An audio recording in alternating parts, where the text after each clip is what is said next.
And hello, everybody. Welcome back to Bucks Beat Podcast. This is episode 138, and today we'll be focused on the Georgia Bulldogs. Bulldogs kick off the 2025 season coming up 10 days and counting, man.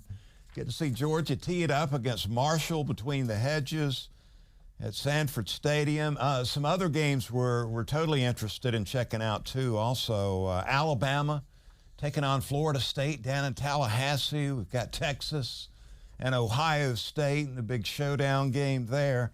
Tennessee taking on the Orange Men. Syracuse. LSU and Clemson will have my attention. I'm sure you'll be checking out that one too as we sit 10 days from the kickoff to the college football season with the main games. There'll be some games before then. Georgia coming in ranked number 5 in the AP, and then also in the coaches preseason poll, Georgia ranked number 4. Coach Kirby Smart's going to have his youngest football team in his 10 years on campus running the Bulldog program. Over 50% of this team in 2025 are first or second year players that will be suiting up. So a lot of underclassmen he's going to be relying on. Got to replace a lot of starters off last year's team, and that has scared off a lot of the national media and pundits who see that high number of, 16, 18 starters that Georgia and Kirby have to replace in this season. Media expects Georgia to finish runner-up in the SEC, second or third. They've got Texas, the Longhorns winning the SEC, and, of course, Alabama be in the mix, and Georgia somewhere at number 2 or number 3 in the SEC. Those are the expectations. Now, I had an opportunity as a Georgia football letterman this past Saturday to attend the second scrimmage, the second of 3 scrimmages that the Bulldogs had last Saturday. And Bulldog fans, I left encouraged by what I saw last Saturday. We'll talk about that in a moment.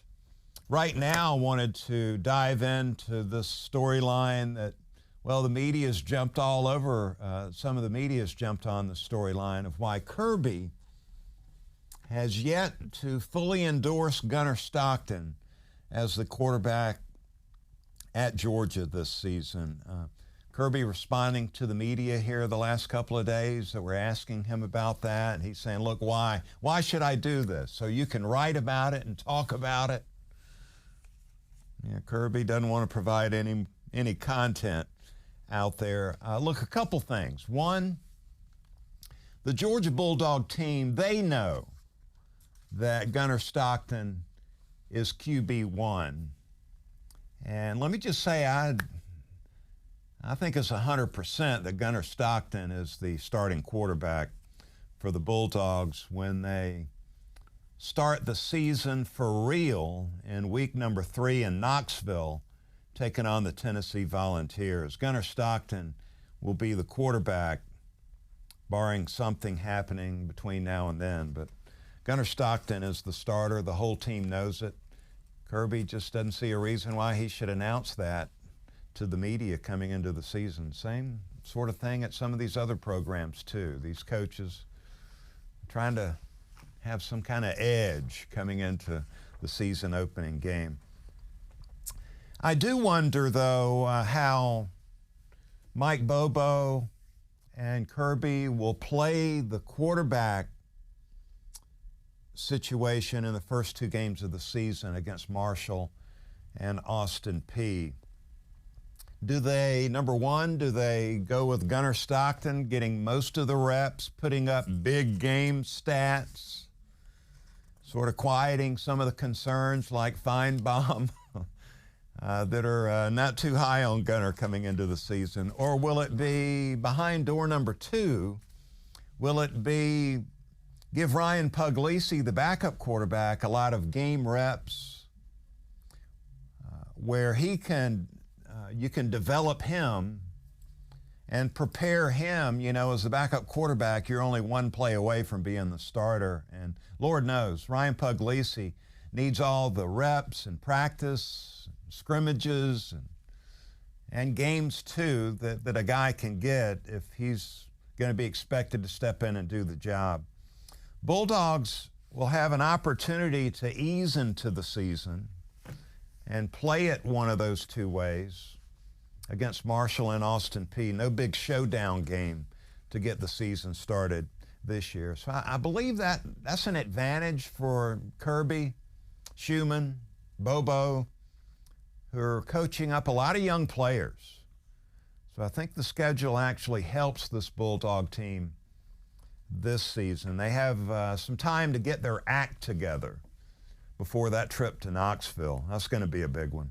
You know, work out the kinks, get young players some game reps, evaluate a little further on who is going to help them win and who is not ready to help them win. And then, you know, after these first two games, it gets serious, man. I mean, when it comes time to make that trip to Knoxville, you better be ready to go and play at a high level. Then Georgia will take a week off, and they come back and play Alabama and Athens at Sanford Stadium. That's probably the biggest two-game stretch of the season, three-week stretch for Georgia this season. As I mentioned, Kirby Smart, for the 10th straight year, hosted the University of Georgia football letterman last Saturday to come out and have some great fellowship. They fed us some lunch. Those guys, you didn't have to ask those guys twice to get in line to get the food. But Kirby spoke with the group and then rushed out to get ready to go for the scrimmage number 2, which we all got to see. Look, the fellowship time was awesome. One of my favorite days of the year, having a chance to talk with guys that I watch play, former teammates of mine, guys that have played since I played. It really is a great fellowship time for the Bulldog football players. And it's an opportunity to see the new team and see what Kirby has this year. The star of the scrimmage, it was Coach Kirby Smart, in my opinion. Kirby, if you can imagine this, Kirby, when the scrimmage started, he had a microphone in his hand, and he was giving a play-by-play description of performance through the public address system at Sanford Stadium. Now, the football lettermen were the only people there. So you got to hear Kirby breaking it down, man. And I'd say I've never seen a coach this actively involved in a practice or a scrimmage. We had Coach Dooley up in a tower. He was looking down on us and would yell out occasionally that he needed to see something happen. But I've never seen a coach with the mic in hand giving a play-by-play description of what just happened in the scrimmage. It was ringing out all over campus. You could be a student on campus going through rush and hear what the Georgia football team was up to in scrimmage number 2. Kirby was busy breaking it down. He was critiquing, encouraging, criticizing, complimenting, motivating. He was talking technique, route concepts, play calling, leverage, coverage, lack of effort, conditioning, playmaking. It was a high-level dissertation over the PA system for all to hear. And then at the end, I didn't stick around for the very end, but I think Kirby may have dropped the microphone when the scrimmage came to an end. Now, what did I learn? Well, I learned that Gunner Stockton is in complete control of this offense. And he should be at this point in time in his college career. Totally comfortable in the offensive scheme. A director of the offense, a coach on the field, per se. You could see it, the way he was handling all the situations they threw at him. And I tell you, I saw the mobility, too, that he flashed a little bit in the games at the end of last season. You're going to see a portion of the playbook that Mike Bobo and Georgia has not used.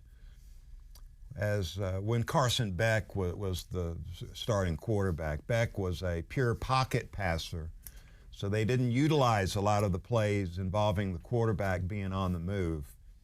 And I think you'll see that added dimension added to the offense this year. You know, a lot of people ask me about Ryan Puglisi.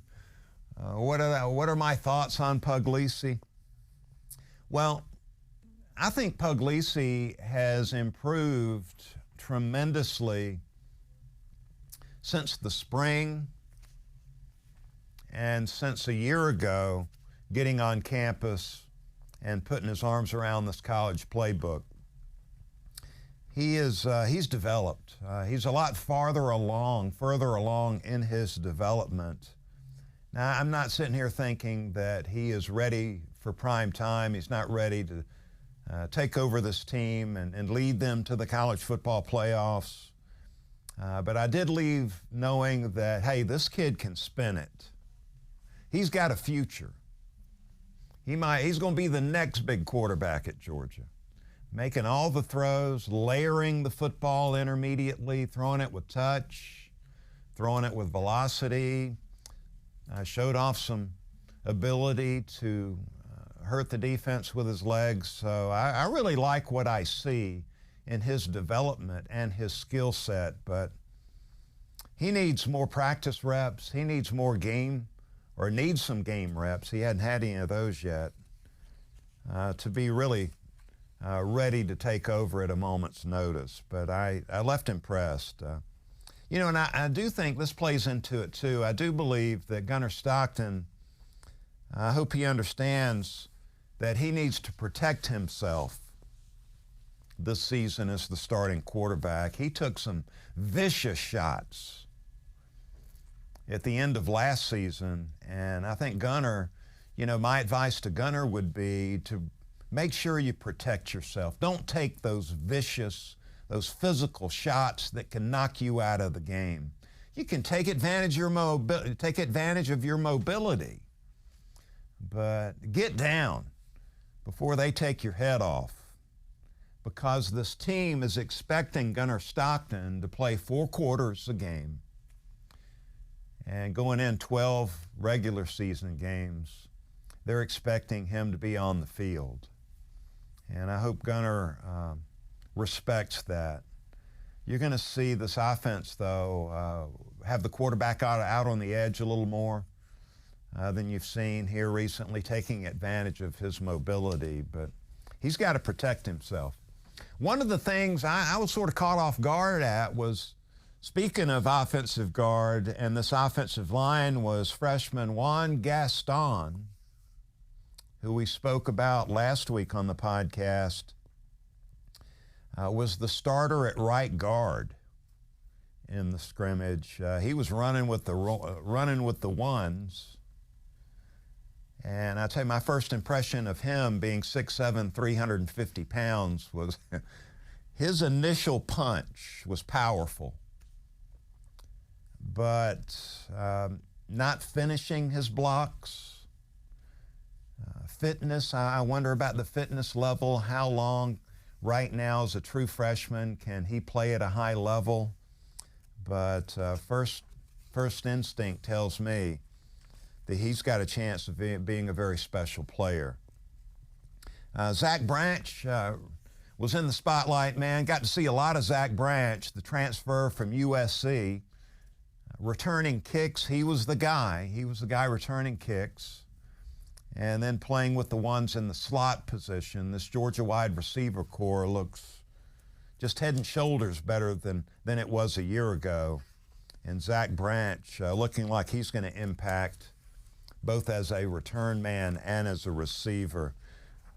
One of the most impressive things I saw was the depth and talent at the running back position. Injury problems a year ago with ETN, suspended there for the first game. They got dinged up later in the season.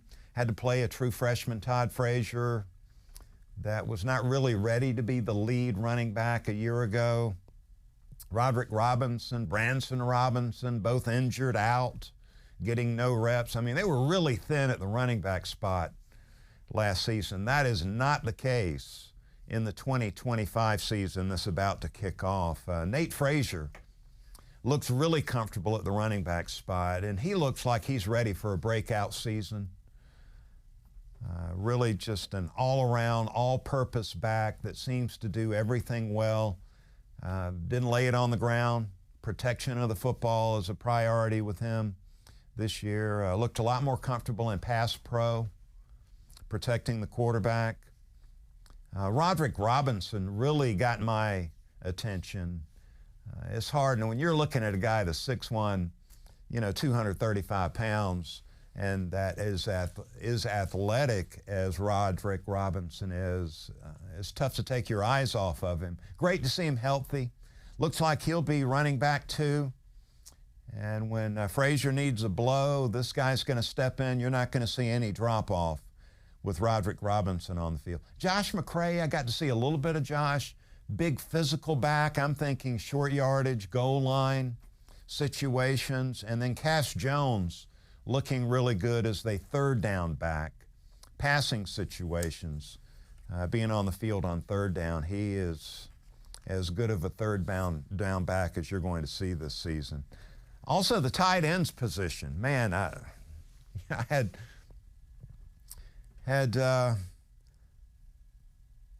one of the tight ends there telling me that he believes this is the #1 tight end group in college football this year. And they do look loaded at that tight end spot. I agree with Oscar Delp.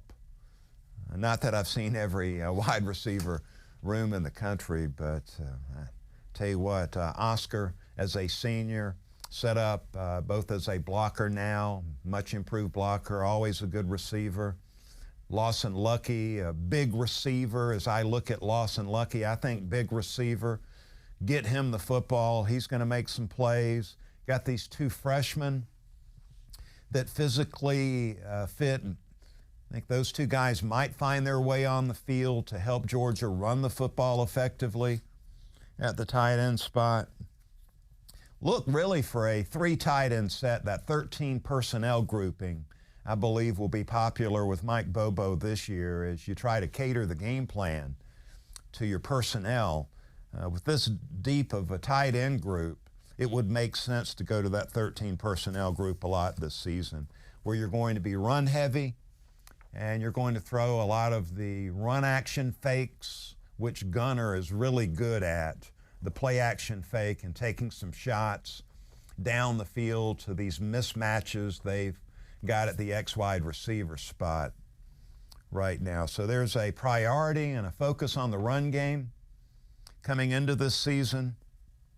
And this running back group and the tight end group are going to help them, I hope, elevate that run game. When you run it, the defense has got to put an extra player in the box, so you get 8 in the box, and that means that X-wide receiver's going to have a lot of one-on-one coverage out on the perimeter when you're running the ball effectively. So Noah Thomas at 6'6" and Colby Young at 6'4" should be getting a lot of playmaking opportunities for Georgia this year. Let's talk about this Dawgs defense and what I saw in the scrimmage. Saw Ellis Robinson out on the field with the ones. Ellis Robinson, the 4th. Top-rated cornerback in the recruiting class, and I guess that would be 2024 right now looking back. Coming in with a big resume. Saw him running on the field with the ones out there. Daniel Harris still looks good. And you've got Dalen Everett, who to me is a first-team All-SEC cornerback coming into the season with an opportunity to be an All-American player and make his way into the National Football League. So I think going into the year, I believe Georgia has 3 really outstanding cornerbacks, boundary cornerbacks they're going to put on the field with Everett, Robinson, and Harris. Really encouraged by that. That inside linebacker off the ball position is a strength of this Georgia team, this defense coming into the year. You got C.J. Allen and Raylan Wilson, who are the starters, and they've played a ton of football. C.J. Allen getting a lot of preseason love, too, as far as All-SEC, All-American. They are loaded, too, behind them with the two young guys, Chris Cole, who I expect to see in the third down packages, passing packages. He'll be on the field with his athleticism, the ability to cover and blitz. Justin Williams. They will roll in these sub packages, and boy, they look really good at the off-the-ball inside linebacker positions. You know, my big concern with the defense coming into the season is the interior defensive line. And it's not so much the starters. Kristen Miller played a ton of football, and also you see his name in a lot of these preseason mags as an all-star caliber player. He looked good in the scrimmage. I mean, he is a bull in the middle of that defensive line, and I think he'll be one of the better defensive tackles you're going to see play this year. Jordan Hall is another interior defensive lineman to keep an eye on. Injuries to one to each leg last season kept him out basically the entire season, but he's a third-year player, and I'm expecting to see number 44 out there doing some damage. To me, Jordan Hall and Kristen Miller look like the two starters on the interior defensive line. My concern is what's behind them, because you've got to roll in. You're going to play big-time top 10 college football, SEC caliber defense. You got to roll in some quality depth on the interior defensive line. So Xavier McLeod, keep an eye on him. Elijah Griffin, the fabulous freshman. Can't say I got to focus on him much in the scrimmage, but hoping he's going to be able to roll in and make an impact. You got Nnamdi Agboko, who's another one, they got a lot of young defensive linemen, and some of these guys are going to have to step up and roll in and play big on the interior. But feeling good about the starters. Think there's some unknown what's behind them. Edge defenders, man, I just want to say, look, I did a poor job. With all the great fellowship going on, I did not take time to focus on the edge defenders. Maybe we'll talk about that in one of the upcoming podcasts. But I think the third down defense is really going to be good. When you're facing these pass-happy teams that want to throw it around a lot, Chris Cole, Justin Williams, roll them in these sub-packages and passing situations. On paper, Georgia looks very athletic with this sub-package defense. Yeah, really excited to see that. So I'm feeling really good about this Georgia team. There's a lot of unknown because of the young players that haven't played a lot coming into the year, but I think Kirby's got it set up pretty well with the schedule, with Marshall up top in the season opening game, and then Austin Peay coming in. You got 2 full games to get these guys, these young guys, coached up before you go to Knoxville to take on the Volunteers. Kirby undefeated against Josh Heupel and Tennessee. But the fellowship, man, was awesome. I got to see Garrison Hurst. I got to hang out with my college roommate, former manager Gary Gus Guthrie, who's dropped about 100 pounds. That was awesome seeing Gus. I got to spend some moments with the team captain my freshman year, the great Willie McClendon, running back. I got to talk with James Jackson, former Georgia quarterback. John Lastinger, one of my childhood friends growing up in Valdosta, who beat Texas down in the Cotton Bowl with a touchdown run and played in that national title game against Penn State down in the Sugar Bowl. Got to see Scott Warner, one of the most outstanding players I've ever had a chance to play with. Always great to see Scott. A couple of my former offensive linemen, Tim Morrison and Jeff Harper. Joe Happy, really appreciate those guys protecting me during my time up there. So, hey, shout out to Kirby Smart for allowing us to come over and check out the scrimmage and have that great fellowship time together. That was special. Looking forward to the season getting underway. 10 days, man, from taping of this podcast. Man, I can't wait to see it kick off. We'll be breaking it down a little bit more later this week, so join me for that. And remember, when the Braves don't play at 7, you get the Buck Belue Show with Kelly Kroll from 6 to 8 on 680 The Fan and the Fan app. Make sure you're checking that out. Also, Saturday from 9 to noon. Football season just around the corner. We'll be breaking it down here on Bucks Beat.